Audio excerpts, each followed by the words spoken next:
Hop Frog, Edgar Allan Poe. Je n'ai jamais connu personne qui eût plus d'entrain, qui fût plus porté à la facétie que ce brave roi. Il ne vivait que pour les farces. Raconter une bonne histoire dans le genre bouffon, et la bien racontait. C'était le plus sûr chemin pour arriver à sa faveur. C'est pourquoi ces 7 ministres étaient tous gens distingués par leur talent de farceur. Ils étaient tous taillés d'après le patron royal. Vaste corpulence, adiposité, inimitable aptitude pour la bouffonnerie. Que les gens engraissent par la farce, ou qu'il y ait dans la graisse quelque chose qui prédispose à la farce, c'est une question que je n'ai jamais pu décider. Mais il est certain qu'un farceur maigre peut s'appeler rara avis interis. Quant au raffinement, ou ombre de l'esprit, comme il les appelait lui-même, le roi s'en souciait médiocrement.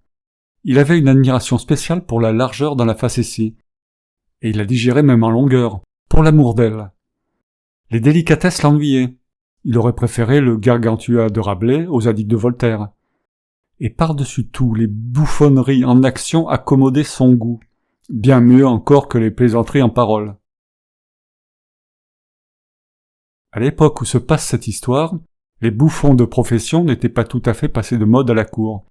Quelques-unes des grandes puissances continentales gardaient encore leurs fous. C'étaient des malheureux, bariolés, ornés de bonnets à sonnettes, et qui devaient être toujours prêts à livrer à la minute des bons mots subtils, en échange des miettes qui tombaient de la table royale. Notre roi, naturellement, avait son fou. Le fait est qu'il sentait le besoin de quelque chose dans le sens de la folie, ne fût-ce que pour contrebalancer la pesante sagesse des 7 hommes sages qui lui servaient de ministres, pour ne pas parler de lui. Néanmoins, son fou, son bouffon de profession, n'était pas seulement un fou. Sa valeur était triplée aux yeux du roi par le fait qu'il était en même temps nain et boiteux. Dans ce temps-là, les nains étaient à la cour aussi communs que les fous, et plusieurs monarques auraient trouvé difficile de passer leur temps, le temps est plus long à la cour que partout ailleurs, sans un bouffon pour les faire rire, et un nain pour en rire.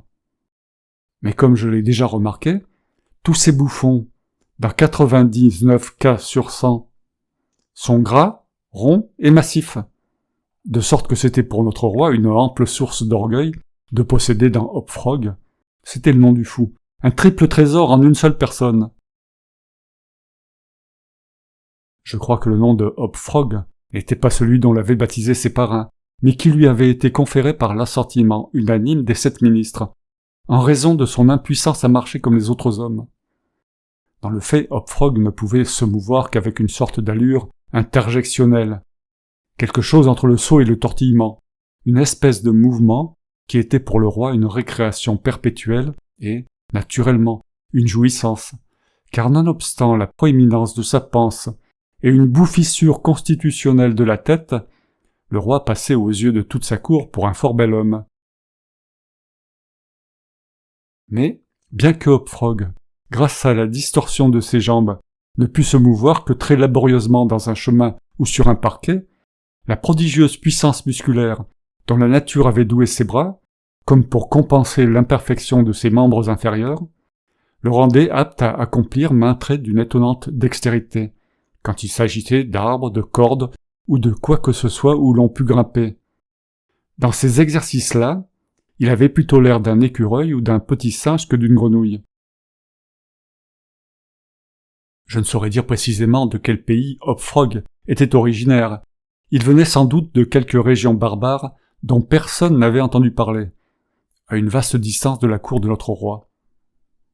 Hop Frog et une jeune fille, un peu moins naine que lui, mais admirablement bien proportionnée et excellente danseuse, avaient été enlevés à leurs foyers respectifs, dans des provinces limitrophes, et envoyés en présent au roi par un de ses généraux chéris de la victoire.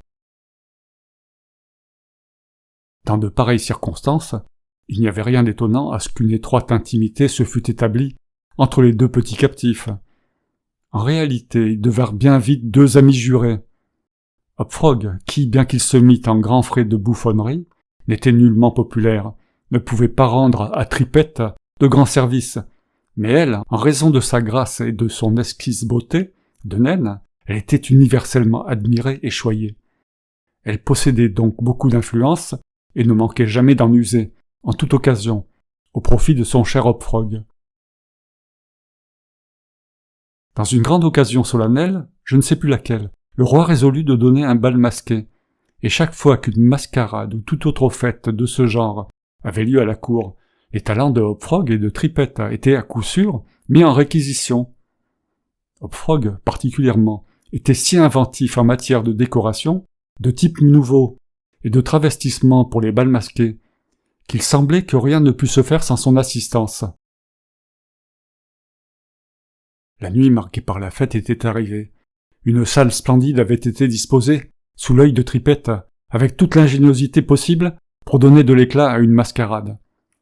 Toute la cour était dans la fièvre de l'attente, quant au costume et au rôle, chacun, on le pense bien, avait fait son choix en cette matière. Beaucoup de personnes avaient déterminé les rôles qu'elles adopteraient une semaine, même un mois d'avance, et en somme, il n'y avait incertitude ni indécision nulle part, excepté chez le roi et ses 7 ministres.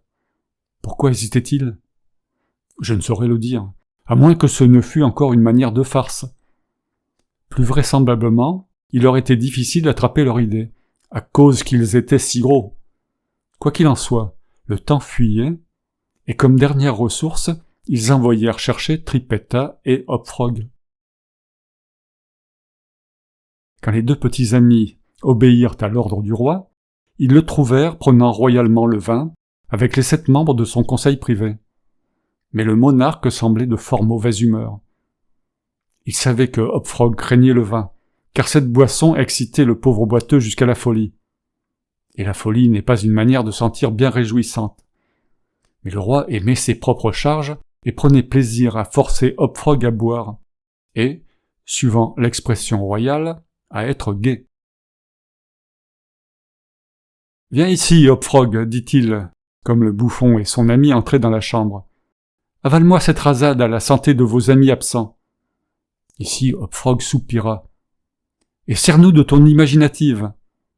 Nous avons besoin de type, de caractère, mon brave, de quelque chose de nouveau, d'extraordinaire. Nous sommes fatigués de cette éternelle monotonie. Allons, bois. Le vin allumera ton génie. »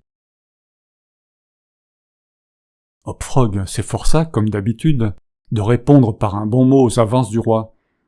Mais l'effort fut trop grand. C'était justement le jour de naissance du pauvre nain, et l'ordre de boire à ses amis absents fit jaillir les larmes de ses yeux.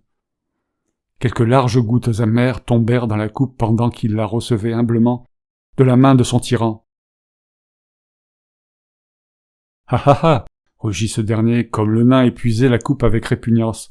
« Vois ce que peut faire un verre de bon vin. Hé, tes yeux brillent déjà !» Pauvre garçon, ses larges yeux étincelaient plutôt qu'ils ne brillaient, car l'effet du vin sur son excitable cervelle était aussi puissant qu'instantané. Il plaça nerveusement le gobelet sur la table et promena sur l'assistance un regard fixe et presque fou. Ils semblaient tous s'amuser prodigieusement du succès de la farce royale.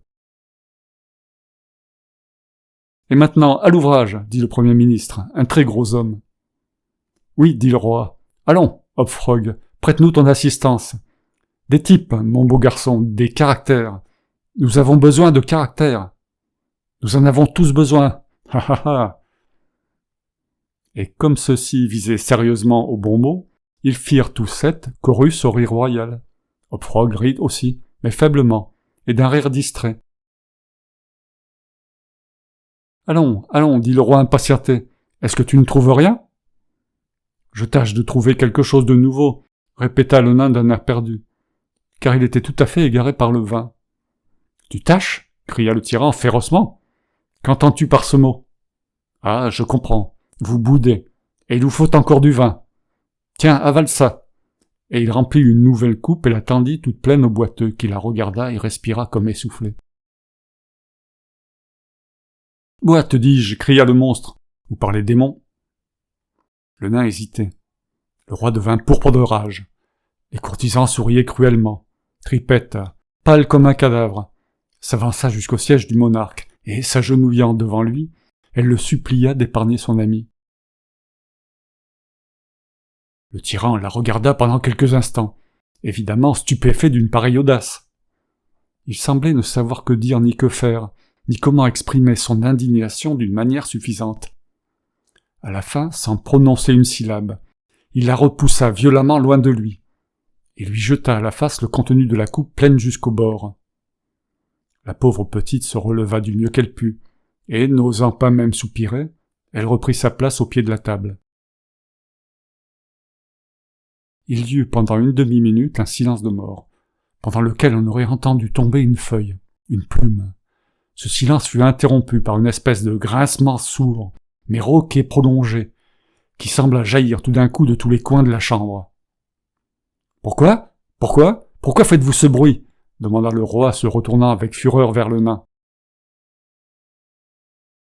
Ce dernier semblait être revenu à peu près de son ivresse, et regardant fixement, mais avec tranquillité, le tyran en face, il s'écria simplement « Moi ? Moi ? Comment pourrait-ce être moi ?» Le son m'a semblé venir du dehors, observa l'un des courtisans. « J'imagine que c'est le perroquet à la fenêtre, qui aiguise son bec au barreau de sa cage. » « C'est vrai, » répliqua le monarque, comme très soulagé par cette idée. « Mais sur mon honneur de chevalier, j'aurais juré que c'était le grincement des dents de ce misérable. » Là-dessus, le nain se mit à rire. Le roi était un farceur trop déterminé pour trouver à redire au rire de qui que ce fût, et déploya une large, puissante et épouvantable rangée de dents. Bien mieux, il déclara qu'il était tout disposé à boire autant de vin qu'on voudrait. Le monarque s'apaisa, et Hopfrog, ayant absorbé une nouvelle rasade sans le moindre inconvénient, entra tout de suite et avec chaleur dans le plan de la mascarade. « Je ne puis expliquer, » observa-t-il fort tranquillement, et comme s'il n'avait jamais goûté de vin de sa vie. « Comment s'est faite cette association d'idées ? Mais juste après que votre majesté eut frappé la petite et lui eut jeté le vin à la face, juste après que votre majesté eut fait cela, et pendant que le perroquet faisait ce singulier bruit derrière la fenêtre, il m'est revenu à l'esprit un merveilleux divertissement. C'est un des jeux de mon pays, et nous l'introduisons souvent dans nos mascarades. Mais ici, il sera absolument nouveau. Malheureusement, ceci demande une société de 8 personnes et... « Eh, nous sommes 8, s'écria le roi, riant de sa subtile découverte. 8, juste. Moi et mes 7 ministres. Voyons, quel est ce divertissement ? Nous appelons cela, dit le boiteux, les 8 orang-outans enchaînés. Et c'est vraiment un jeu charmant quand il est bien exécuté. Nous l'exécuterons, dit le roi en se redressant et abaissant les paupières. La beauté du jeu, continua Hopfrog, consiste dans l'effroi qu'il cause parmi les femmes. Excellent, rugirent en chœur le monarque et son ministère. C'est moi qui vous habillerai en orang-outan, continua le nain. Fiez-vous à moi pour tout cela. La ressemblance sera si frappante que tous les masques vous prendront pour de véritables bêtes, et, naturellement, ils seront aussi terrifiés qu'étonnés. « Oh, c'est ravissant !» s'écria le roi. « Hopfrog, nous ferons de toi un homme !» Les chaînes ont pour but d'augmenter le désordre par leur tintamarre. Vous êtes censé avoir échappé en masse à vos gardiens. Votre majesté ne peut se figurer l'effet produit. Dans un bal masqué par 8 orang-outans enchaînés, que la plupart des assistants prennent pour de véritables bêtes, se précipitant avec des cris sauvages à travers une foule d'hommes et de femmes, coquettement et somptueusement vêtus. Le contraste n'a pas son pareil. « Cela sera, dit le roi, et le conseil se leva en toute hâte, car il se faisait tard, pour mettre à exécution le plan de Hopfrog. Sa manière d'arranger tout ce monde en orang-outan était très simple, mais très suffisante pour son dessein. À l'époque où se passe cette histoire, on voyait rarement des animaux de cette espèce dans les différentes parties du monde civilisé. Et comme les imitations faites par le nain étaient suffisamment bestiales et plus que suffisamment hideuses, on crut pouvoir se fier à la ressemblance. Le roi et ses ministres furent d'abord insinués dans des chemises et des caleçons de tricot collant. Puis on les enduisit de goudron. À cet endroit de l'opération, quelqu'un de la bande suggéra l'idée de plume. Mais elle fut tout d'abord rejetée par le nain, qui convainquit bien vite les 8 personnages, par une démonstration oculaire, que le poil d'un animal tel que l'orang-outan était bien plus fidèlement représenté par du lin. En conséquence, on en étala une couche épaisse par-dessus la couche de goudron. On se procura alors une longue chaîne. D'abord on la passa autour de la taille du roi, et l'on s'y assujettit. Puis autour d'un autre individu de la bande, et on l'y assujettit également, puis successivement autour de chacun et de la même manière. Quand tout cet arrangement de chaînes fut achevé, en s'écartant l'un de l'autre aussi loin que possible, ils formèrent un cercle, et, pour achever la vraisemblance, Hopfrog fit passer le reste de la chaîne à travers le cercle, en 2 diamètres à angle droit, d'après la méthode adoptée aujourd'hui par les chasseurs de Bornéo, qui prennent des chimpanzés ou d'autres grosses espèces. La grande salle dans laquelle le bal devait avoir lieu était une pièce circulaire, très élevée, et recevant la lumière du soleil par une fenêtre unique au plafond. La nuit, c'était le temps où cette salle trouvait sa destination spéciale.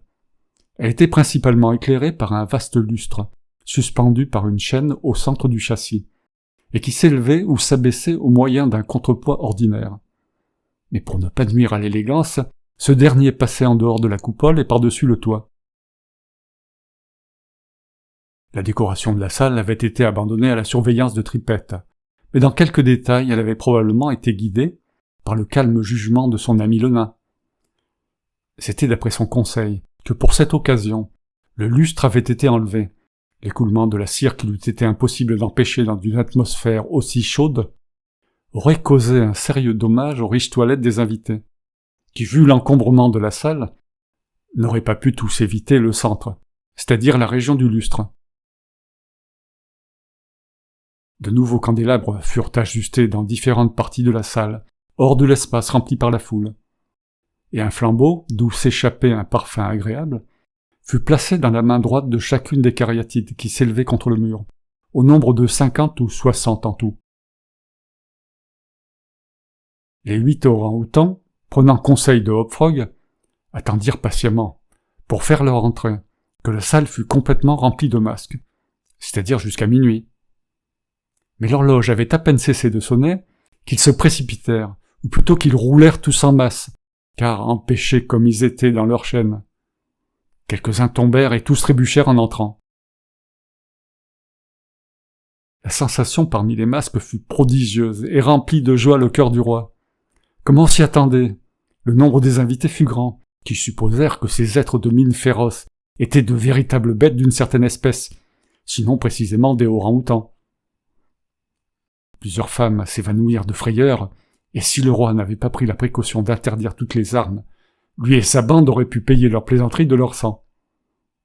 Bref, ce fut une déroute générale vers les portes. Mais le roi avait donné l'ordre qu'on les fermât aussitôt après son entrée, et d'après le conseil du nain, les clés avaient été remises entre ses mains. Pendant que le tumulte était à son comble, et que chaque masque ne pensait qu'à son propre salut, car en somme, dans cette panique et cette cohue, il y avait un danger réel. On aurait pu voir la chaîne qui servait à suspendre le lustre, et qui avait été également retirée, descendre jusqu'à ce que son extrémité recourbée en crochet fût arrivée à 3 pieds du sol. Peu d'instants après, le roi et ses 7 amis, ayant roulé à travers la salle dans toutes les directions, se retrouvèrent enfin au centre et en contact immédiat avec la chaîne. Pendant qu'ils étaient dans cette position, le nain, qui avait toujours marché sur leurs talons, les engageant à prendre garde à la commotion, se saisit de leur chaîne à l'intersection des 2 parties diamétrales. Alors, avec la rapidité de la pensée, il y ajusta le crochet qui servait d'ordinaire à suspendre le lustre, et en un instant, retiré comme par un agent invisible, la chaîne remonta assez haut pour mettre le crochet hors de toute portée, et conséquemment enleva les orang-outans tous ensemble, les uns contre les autres, et face à face. Les masques, pendant ce temps, étaient à peu près revenus de leur alarme, et comme ils commençaient à prendre tout cela pour une plaisanterie adroitement concertée, ils poussèrent un immense éclat de rire en voyant la position des singes.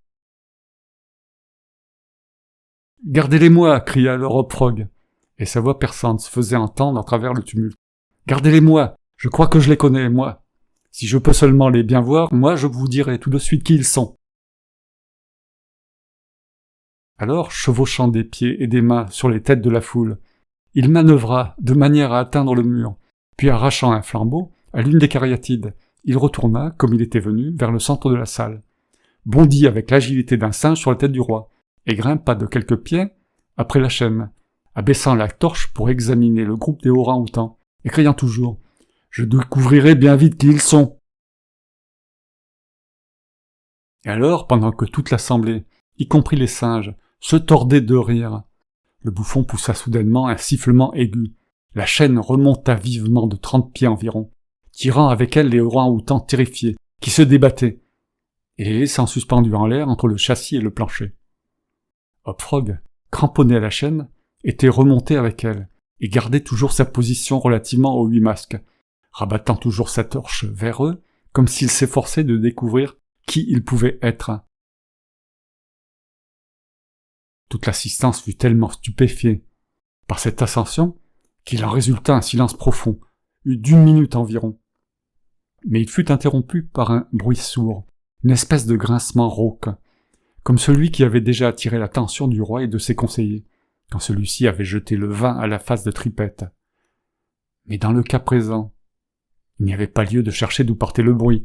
Il jaillissait des dents du nain, qui faisaient grincer ses crocs, comme s'il les broyait dans l'écume de sa bouche, et dardait des yeux étincelants d'une rage folle vers le roi et ses 7 compagnons, dont les figures étaient tournées vers lui. « Ah ah, dit enfin le nain furibond, ah ah, je commence à voir qui sont ces gens-là maintenant. » Alors, sous prétexte d'examiner le roi de plus près, il approcha le flambeau du vêtement de lin dont celui-ci était revêtu, et qui se fondit instantanément en une nappe de flammes éclatantes. En moins d'1 demi-minute, les 8 orang-outans flambaient furieusement, au milieu des cris d'une multitude qui les contemplait d'en bas, frappée d'horreur, et impuissante à leur porter le plus léger secours. À la longue, les flammes jaillissant soudainement avec plus de violence, contraignirent le bouffon à grimper plus haut sur sa chaîne, hors de leur atteinte, et, pendant qu'il accomplissait cette manœuvre, la foule retomba pour un instant encore dans le silence. Le nain saisit l'occasion et prit de nouveau la parole. « Maintenant, dit-il, je vois distinctement de quelle espèce sont ces masques. Je vois un grand roi et ses 7 conseillers privés. Un roi qui ne se fait pas scrupule de frapper une fille sans défense, et ses 7 conseillers qui l'encouragent dans son atrocité. Quant à moi, je suis simplement Hop-Frog, le bouffon. Et ceci est ma dernière bouffonnerie. » Grâce à l'extrême combustibilité du chanvre et du goudron auquel il était collé, le nain avait à peine fini sa courte harangue que l'œuvre de vengeance était accomplie. Les 8 cadavres se balançaient sur leurs chaînes, masses confuses, fétides, fuligineuses, hideuses. Le boiteux lança sa torche sur eux, grimpa tout à loisir vers le plafond, et disparut à travers le châssis. On suppose que Tripette, en sentinelle sur le toit de la salle, avait servi de complice à son ami dans cette vengeance incendiaire, et qu'ils s'enfuirent ensemble vers leur pays, car on ne les a jamais revus.